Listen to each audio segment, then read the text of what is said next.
আমি নিজে যদি কাজ না করি তাহলে আমাকে আসলে অভিনয় শিল্পী সংঘের ফান্ড চুরি করে খেতে হবে। আমি অমিকে বলি ম্যাজিশিয়ান।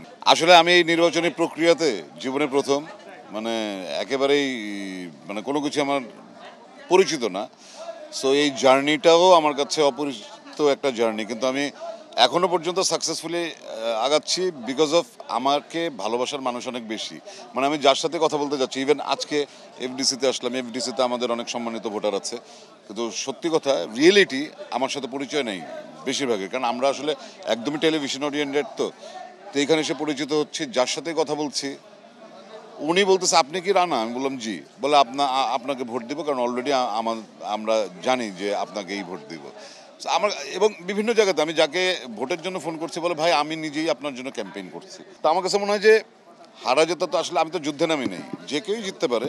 তো আমার কাছে আমার জেতা হয়ে গেছে, আমি ভোটারদের মনটা জয় করে নিচ্ছে আগেই। হয়তো সংখ্যায় কত এটা ইলেকশনের পরে জানা যাবে, বাট যাদের ভালোবাসা পেয়েছি এনাফ একটা মানুষের এক জীবন।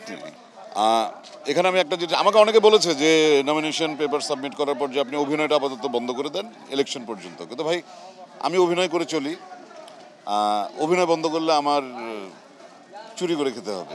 সো আমি ডিরেক্টরস গিল্ডের নির্বাচনে দাঁড়িয়েছি, অ্যাক্টরস ইকুইটি নির্বাচনে দাঁড়িয়েছি অভিনয় শিল্পীদের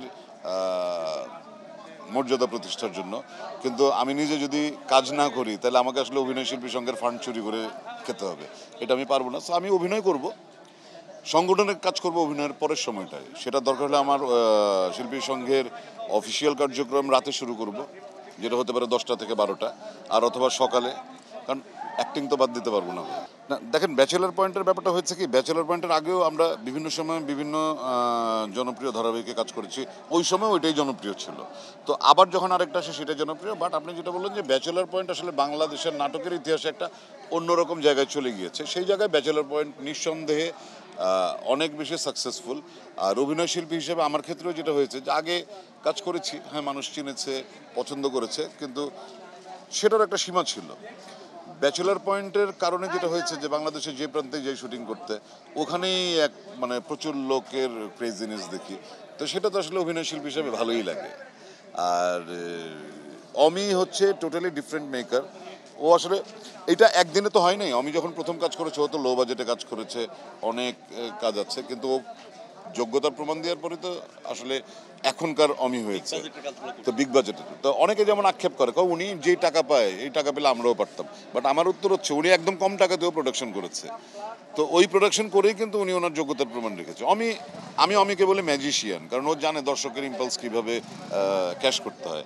দ্যাট ইজ ভেরি বিউটিফুল। আপনি যখন একটি জনপ্রিয় প্রোডাকশনে পার্ট হয়ে যাবেন, তখন দর্শক তো ওই প্রোডাকশনটাকে গ্রহণ করে না, দর্শক ওই প্রোডাকশনে কাকে কাকে দেখছে, আর্টিস্টকে আসলে গ্রহণ করে। ডিরেক্টরের ক্রেডিট, কিন্তু আর্টিস্ট তো ওই মালাটা তো আর্টিস্টকে দিয়ে গাঁথায়। তো সেই জায়গায় প্রত্যেক আর্টিস্ট আসলে বেনিফিটেড হয়, তাদের কাজের ক্ষেত্র হয়তো অনেক বড় হয়, যেটা আমাদের মার্ক জুকার ইয়ের ক্ষেত্রে।